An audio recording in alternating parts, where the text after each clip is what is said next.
देखो यहाँ पर क्वेश्चन है, find the value of A using concept of BODMAS. BODMAS के रूल के कंसेप्ट के मुताबिक हम लोग को यहाँ पर ए को फाइंड आउट करना है। बहुत सिंपल कंसेप्ट है। बॉड मास में अभी यहाँ पर देखो डिवाइड प्लस माइनस और मल्टीप्लाई है, तो सबसे पहले डिवाइड होता है। तो आप क्या करो, 42 में से 2 को डिवाइड कर दो, मतलब 42 का दो भाग कर देंगे तो क्या हो जाएगा, या फिर 42 को हाफ कर दो तो आपका आंसर आएगा 21। डिवाइड आपने सॉल्व कर दिया, ठीक है। उसके बाद आपको मल्टीप्लाई करना है। मल्टीप्लाई आपका क्या है, 3 मल्टीप्लाई बाय ए, ठीक है। उसके बाद बचा -22 इज इक्वल टू 8, ठीक है।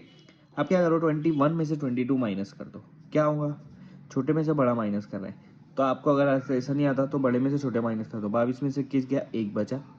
प्लस माइनस, बड़े की साइन कौन सी है, प्लस की है कि माइनस की है, बड़ा बड़ा 22 है, उसकी साइन माइनस है तो आंसर यहाँ पे माइनस लगेंगी, ठीक है। इज इक्वल टू 8 ये बचा है।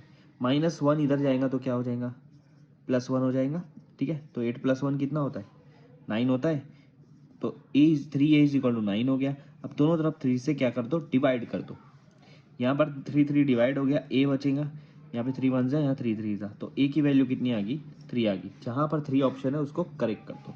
अब ये चीज़ हो गया, मैं आपको बताया हूँ। अब आप इसको फास्ट कैसे करोगे, आप सबसे पहले यहाँ पर डिवाइड कर दो। 42 को 21 से डिवाइड करेंगे, 21, और यहीं की यहीं आप क्या कर दो, माइनस कर दो 21 को 22, 21 में से 22 माइनस कर दो, आपको समझ में आ जाएगा -1। देखो यहाँ पर कंसेप्ट बहुत क्लियर होना चाहिए। अगर आप एसएससी की एग्जाम दे रहे हो तो ये प्लस माइनस का कंसेप्ट बहुत क्लियर होना चाहिए। -1 आपके पास बच रहा है 3a इज इक्वल टू 8, ये -1 उधर लेके चले जाओ दिमाग में, 3a इज इक्वल टू 9, यही समझ में आना चाहिए, इज इक्वल टू 3, खत्म। क्योंकि a 3 रहेगा तभी 3 3 9 होगा।